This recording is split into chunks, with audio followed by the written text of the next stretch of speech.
బెల్లంపల్లిలో fasting prayer జరిగేటప్పుడు 50 రోజులు ఉపవాసానికి వచ్చావా తల్లి? ఓకే. వస్తే 2 రోజులు ఉన్నాము, నేను మా హస్బెండ్.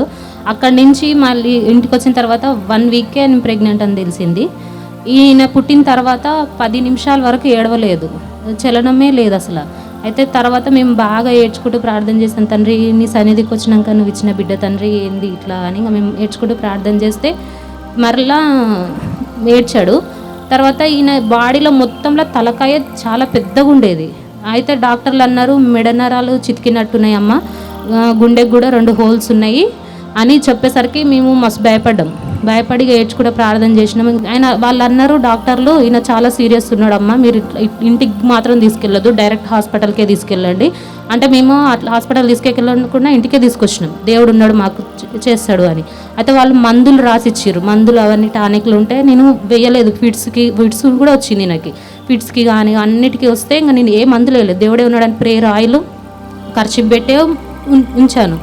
అయితే ఇక సిటీ స్కాన్ చూపిస్తే అసలు ఏం లేదు బాబుకి, అసలు ఏమి అసలు ఆరోగ్యం మంచిగా ఉన్నాడు, అసలు ఏ ప్రాబ్లమే లేదు అని చెప్పారు సిటీ స్కాన్. ఇప్పుడు బాబు ఆరోగ్యంగా ఉన్నాడు చాలా, అందరి పిల్లల కన్నా కానీ మా బాబుని చూసి చాలా యాక్టివ్గా ఉంటాడు.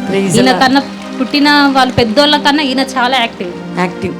ఎంతకాలం పిల్లలు లేరు తల్లి? అంటే 5 months 6 months వరకు పెళ్ళైన లేరు. అప్పుడు అక్కడికి వచ్చాక 1 వీకే కాదు. ఆ రోజు మళ్ళీ అయ్యగారు కూడా అక్కడ ప్రార్థన చేసేటప్పుడు కూడా గర్భం గురించే చెప్పారు, గర్భాన్ని ఆపేస్తున్న సైతాన్లు ఈరోజు తెరవబడుతున్నాయని. ఆ రోజు అయ్యగారు కూడా అదే ప్రార్థన చేశారు.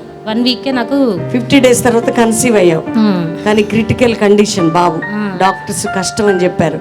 కానీ నువ్వు హాస్పిటల్లో కాదు ఇంటికి తీసుకొచ్చి ప్రేయర్ ఆయిల్ పెట్టి హ్యాండ్ ఖర్చు పెట్టి విశ్వసించి ప్రార్థన చేశావు. Normal report. ఇప్పుడు బిడ్డ బ్రెయిన్ అంతా నార్మల్గా ఉంది. ఈయన బాడీలో తలకని చూసి భయమైంది, అందరు భయపడ్డారు. ఇంత లావు ఉండేది, అంత లావు నుంచి మామూలుగా తీసింది ఎవరు? రోజు ఆయిల్ పెట్టావా? ఇప్పుడు కూడా అదే పెడుతున్నావు. ఒకసారి చూపి నీ బాబుని అందరికి గట్టిగా చప్పట్లు కొట్టాలా. అద్భుతమైన దేవుడు యేసయ్య. ఎవరండి మన దేవుడు? ఎవరు కదా? ఇంత లావు ఉందట తల. నిజమే, వాళ్ళు డాక్టర్స్ తిట్టొద్దు మనం, వాళ్ళు చెప్పే రిపోర్ట్ కరెక్టే. కానీ లేని వాటిని ఉన్న వాటిని లేని వాటిగా చేసే దేవుడే యేసయ్య. అందుకనే తనకి వాగ్దానం చేసి ఇచ్చాడు కాబట్టి ఆ బిడ్డ హాస్పిటల్లో బాగుపడలేదు, యేసయ్య దగ్గర బాగుపడ్డాడు.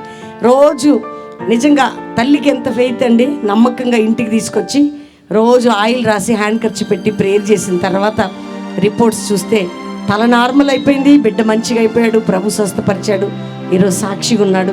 ఈ సాక్ష్యాన్ని బట్టి మీరు కూడా ధైర్యం తెచ్చుకోండి. ఒకవేళ బిడ్డలు లేని సమయంలో బాధపడుతున్నామేమో, నీ కుటుంబంలో కూడా దేవుడు అద్భుతం చేస్తాడు.